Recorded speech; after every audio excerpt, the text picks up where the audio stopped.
పెట్టాను? ఛ. ఏం వెతుకుతున్నావు? నా కార్ కీసు కనిపించట్లేదు. నా దగ్గర ఉంది. అవునా? ఇటిచ్చాయి, బయటికి వెళ్ళాలి. ఎక్కడికి? టోనీ గారి ఇంటికి. టోనీ వాళ్ళ ఇల్లు పక్కనే కదా. పక్కన ఒక 2-3 కిలోమీటర్స్ ఉంటుంది కదా. అంటే 3 కిలోమీటర్స్కి కూడా నీకు కార్ కావాలా?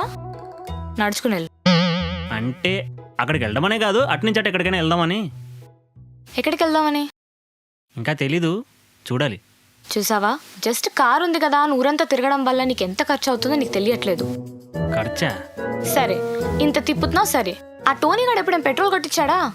అలా ఎలా అడుగుతాను? నువ్వు అడగావు కదా, అందుకే నడుచుకుంటూ టోనీ వాళ్ళ ఇంటికి వెళ్ళి అక్కడి నుంచి ఎక్కడికి వెళ్ళాలనుకో వాడి స్కూటీ మీద వెళ్ళండి. కార్ మాత్రం ఎమర్జెన్సీకి తప్ప వేరే దానికి తీయడానికి వీలే లేదు.